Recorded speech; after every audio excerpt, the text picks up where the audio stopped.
My name's Kate Aiello. I work at several different places. I work in a pediatric long-term care setting, as well as at the Meadowlands COVID Field Hospital. I was 21 when I went to nursing school for the first time, and then after I had my son, I continued into further my nursing career. So 21 was when I started, I think. So when you was a... I definitely played nurse as a child or a doctor, and my poor sister was wrapped up in ace bandages and broken bones all the time. Since the pandemic, my life has changed drastically. I have not been living at home with my son or my husband because I need to keep them safe. My son is medically fragile as well.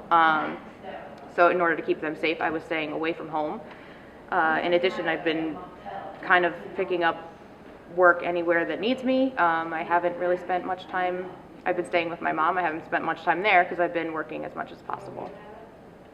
I would say becoming a nurse, that's kind of what you're made of. You are made of putting others in front of yourself. And by myself, I mean my family as well. I know my son is taken care of. I know my family is safe and happy. So there's other people that need me more right now. And so I'm willing to make that small sacrifice for other people. My current position that I was in before the pandemic, is pediatrics, and we're a long-term care facility. So I grew to love all of those patients very quickly. We are their family, and they are ours. And especially in this situation, their own families aren't allowed to see them. We've tried FaceTiming with families, but they're not allowed to see their own children, which is terrifying to me.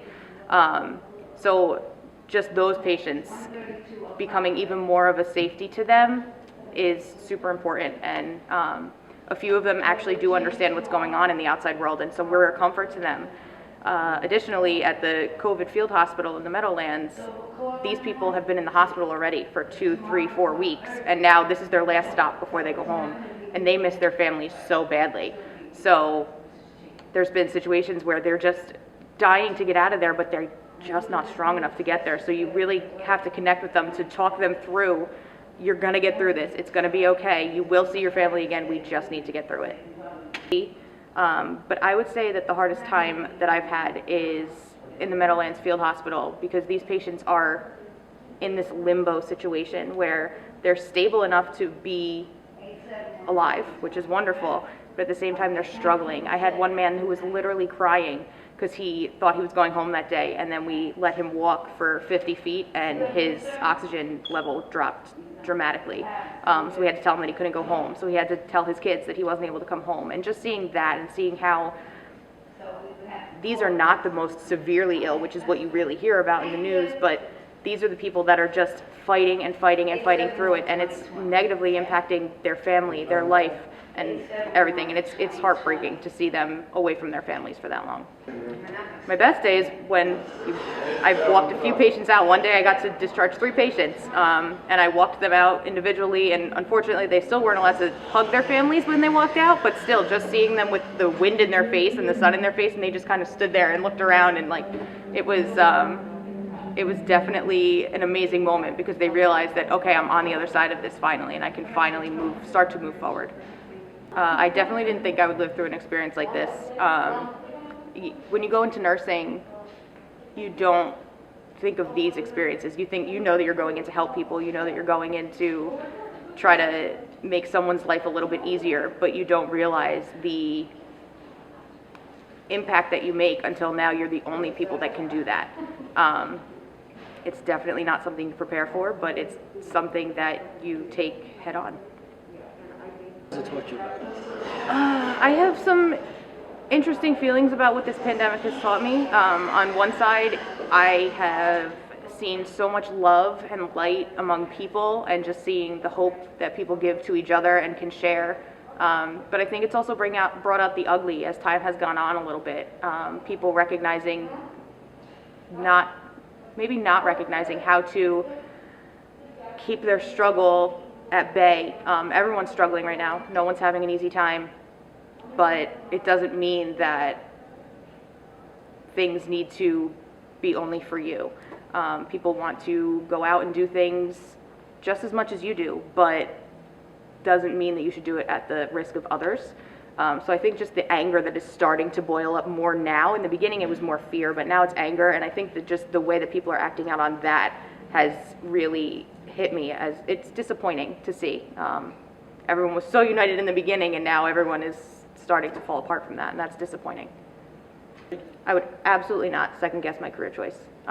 This is what I need to do. And even when the pandemic hit, when quarantine hit, I was actually home with COVID. I had it at the very beginning of the situation, and it was killing me to watch all these nurses and doctors struggling so hard to deal with all of these patients and not being able to help. So the minute that I was allowed out, I actively searched for opportunities to jump in because I had extra hours and hands and skill. So it's just it's what's part of me, and I definitely would not change becoming a nurse for anything. I would absolutely not second guess my career choice. This is what I need to do. And even when the pandemic hit, when quarantine hit, I was actually home with COVID. I had it at the very beginning of the situation, and it was killing me to watch all these nurses and doctors struggling so hard to deal with all of these patients and not being able to help. So the minute that I was allowed out, I actively searched for opportunities to jump in because I had extra hours and hands and skill. So it's just it's what's part of me, and I definitely would not change becoming a nurse for anything. I feel it's very important for everyone to recognize that this is serious, and although the numbers are dropping, it is still serious. There's still big numbers out there, and I've heard people say, oh, you look at it and it's only 0.1% of the population, but that's, in my mind, a disgusting way of looking at it. There shouldn't be anybody dying from this. If everyone could just do their part and keep themselves safe, you're keeping others safe. And if I can leave my family to keep others safe, I think everyone else can too. Thank you.